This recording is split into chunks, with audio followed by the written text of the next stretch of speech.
d'une semaine d'examen à l'école d'ingénieur. Guillaume Ouattara, étudiant en première année d'école d'ingénieur à l'Université de technologie de Compiègne, après une année de classe prépa scientifique. Atmosphère très particulière cette semaine à l'Université de technologie de Compiègne, UTC, où j'étudie. Couloir désert, salle de cours désespérément vide et ville fantôme après 21h30. La folie des examens finaux s'est emparée de tous les étudiants. Et moi le premier.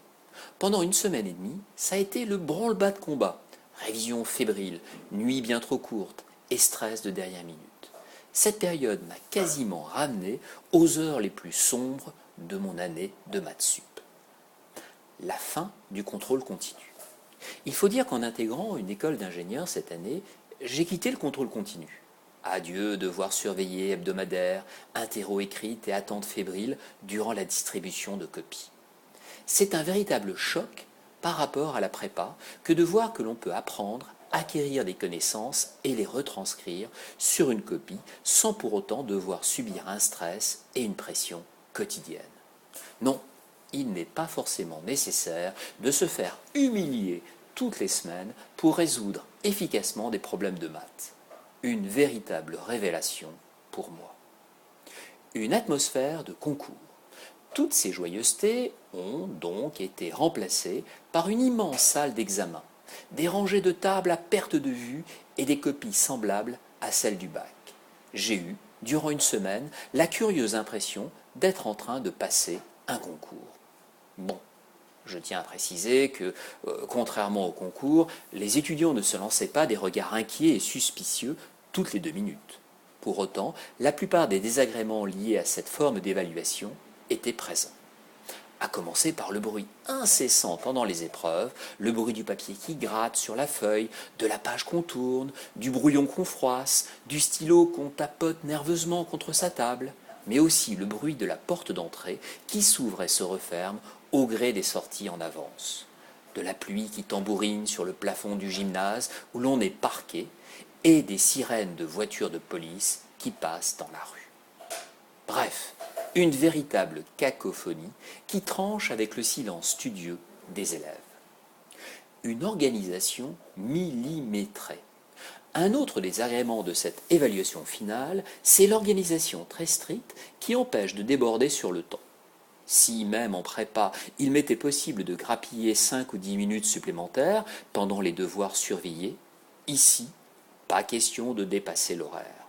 Et gare à ceux qui tentent le diable, ils sont bien vite rappelés à l'ordre par les membres de l'administration venus superviser et organiser cette session d'examen.